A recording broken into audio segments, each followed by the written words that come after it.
After drawing Darkrai as an SCP for the Pokemon as SCPs compilation that I put out last week, I was very tempted to just jump right into doing another Pokemon as SCPs episode. But then I got to thinking there is another type of Pokemon as Monsters episode that people have been requesting that I haven't gotten to yet, so maybe before doing another Pokemon as SCPs episode, I should take a crack at turning Pokemon into fantasy dragons. Let's try it out, shall we? Let's go! Hit like if you want, subscribe if you feel like, but either way, enjoy the show. While I have studied the dragons and beasts of my world for near my entire life, it seems I've barely scratched the surface of the creatures that exist currently, and ones that have existed in the past. I recently acquired a bestiary from someone who's traveled these lands far longer than I have, and in the pages of this book are a wide array of creatures and beings I'd never seen or heard of before. One of these is a dragon fabled able to make the ground shake and mountains crumble. The rampaging mountain tyrant was a 70-foot tall beast that roamed the Jotun Mountains of Japan. It had a near impenetrable hide and seemed to crave tests to its own might, constantly seeking out battles with the most powerful dragons of Japan. Some believed it to be a genetic deviation or relative to arguably the mightiest dragon in Japan, the monolithic Shin God, which would explain this creature's immense might. The beast could breathe fire, as many dragons can, but this one would shoot forth the flames in a concentrated beam that could carve through stone with ease. While its wings appeared too small to lift a creature of its immense stature, it was indeed able to fly, though it was more commonly found stomping its way through the mountains on its feet, allowing the rumble of its movement to announce its presence to potential rivals. These dragons have fallen into legend in the last few decades, though it has not been confirmed that none still exist. Well, seeing one for myself would be an intriguing experience. For the sake of the people of Japan, I admittedly hope these beasts are no more.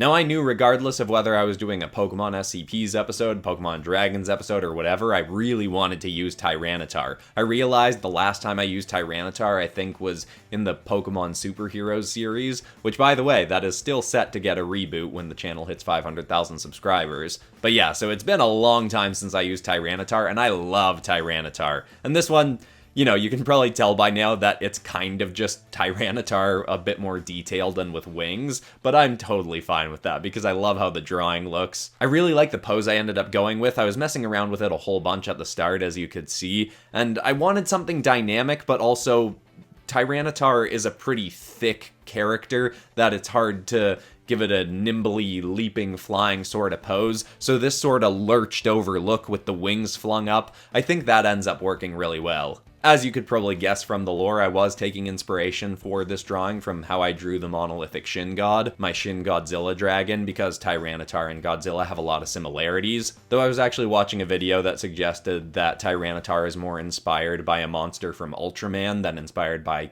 Godzilla. But semantics, I always like referencing the monolithic Shin God dragon because, you know, it's still one of my favorite things I've ever drawn. But anyway, I'm super happy with how this drawing turned out. As soon as I finished it, I was like, this is the thumbnail drawing right here. And I hope you all like it as much as I do. Let's take a look.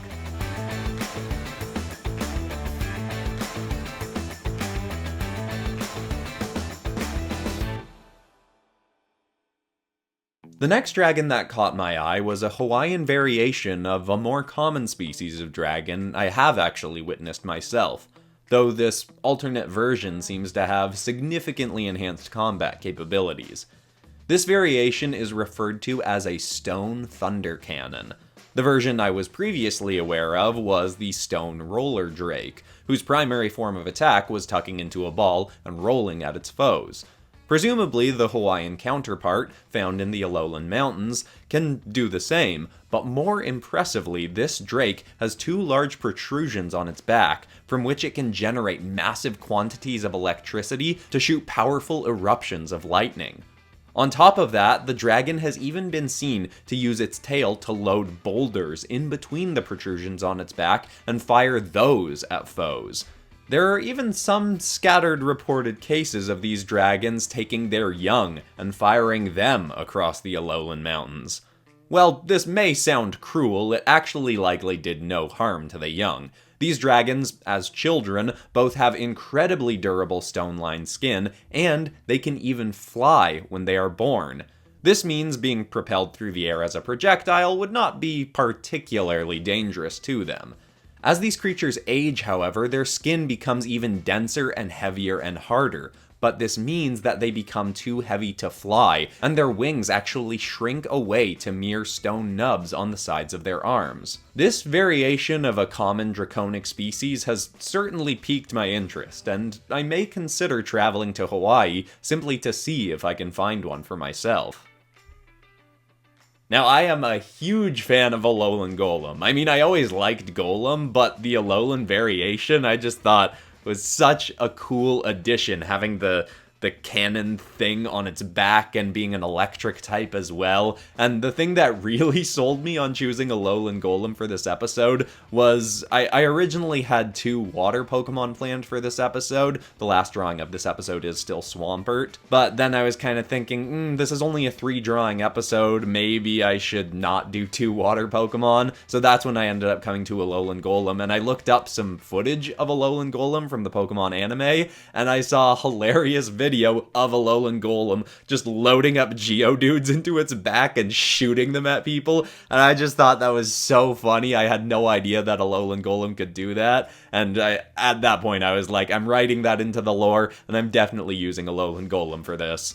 The main change that I like that I added to the design is just adding in more of a goldy sort of yellow throughout the design. Alolan Golem only has a tiny little bit of that, but I think adding more of it just made the design a little bit more varied for this dragon version and helps it stand out a little bit more on a blue sky background. Especially for a Pokemon dragon that was kind of a last-minute decision for this episode that I hadn't thought out as well as Tyranitar or Swampert, I'm very pleased with how this one turned out. And I'm definitely interested in using more Alolan or Galar or Hisuian variations. I might be saying that last one wrong. But I love a lot of Pokemon variations, and I would love suggestions for other ones that you all like that I could use in the future. But for now, let's take a look at this one.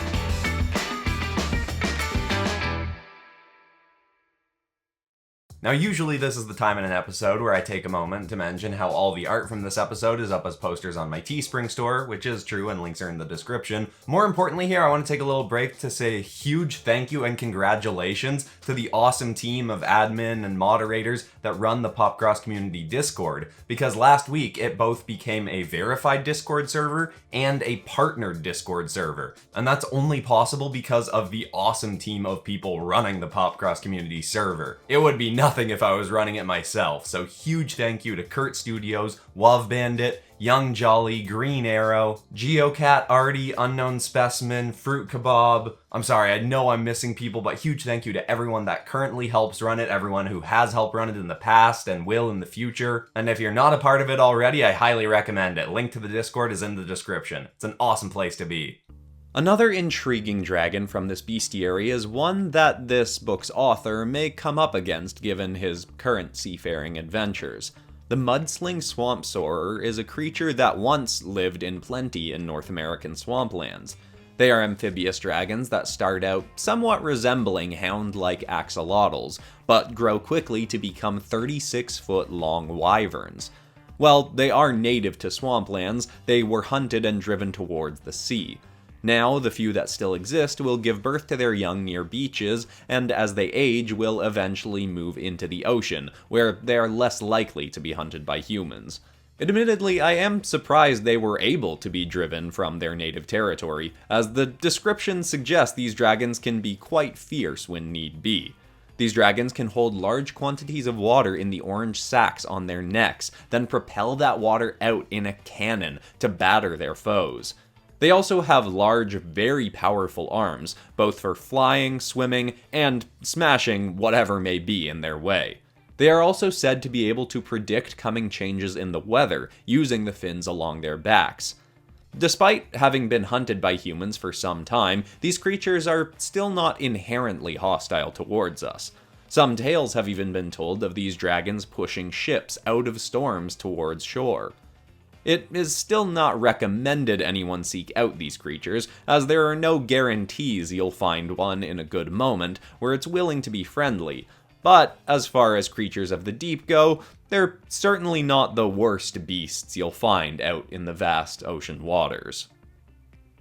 Now, I was really excited to use Swampert again, because it had been a while since I used Swampert, though I have used it a few times on this channel, but it's probably my second favorite water Pokemon after Feraligatr, and one thing that I was really excited to do with this one was try and replicate what I did in the first SCPs Dragons episode with the Aquatic Horror, where it's leaping out of the water and water's spraying off it, and I just really love how that drawing turned out.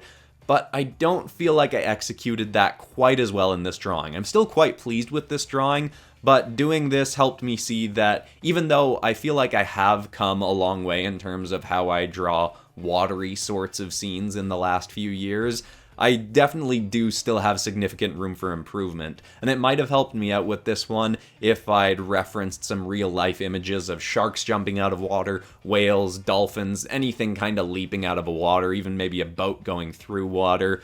Because even though my style is a little bit more on the cartoony side, I'm not really going for realistic, it's still always very useful to look at real-life reference images of what you're trying to make. Although, to make myself feel a little bit better about how this drawing turned out, which, again, I still like how it turned out overall, I went back and looked at my old drawing of Swampert as a kaiju from the Pokemon Kaiju episode, and I forgot how little texturing I used to do back in those days, and especially the background of the old kaiju episodes are just really no good. I mean, structurally the character is still fine, but I really like how far my texturing has come in the last few years, and I think a large part of it might be from doing the Dragon series, but I think a large part of it was actually doing the Demon episodes and SCP episodes, because for those I wanted to give characters more texture, make them a little bit creepier and more towards realistic, not actually trying to make them realistic looking, but just adding those different kinds of textures and experimenting with that has really helped improve my art. And I'm very excited to see what I improve on in the next few years.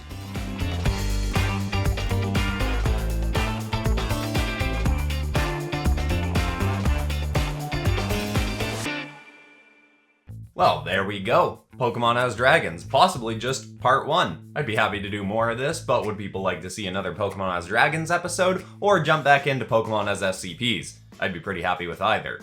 And by the way, if you're new to the channel and you want more stuff like this, I'll link the playlist of my best Dragon episodes. I've got a whole bunch of them. And if you just want a nice big fix of Pokemon stuff, as mentioned last week, I put out a compilation of all of my Pokemon as SCPs episodes. Besides that, that's all for today, except of course for ending this video on some kind of positive or inspiring note. And the thought I want to leave people with today is a quote from Carl Jung, which says that everything that irritates us about someone else can lead us to a better understanding of ourselves. Guess that's more insightful than motivational or positive, but I really like that quote. I hope that's helpful to someone out there. Thanks so much for watching, everybody. I love you all, and I'll see you all in the next episode on Friday. Goodbye.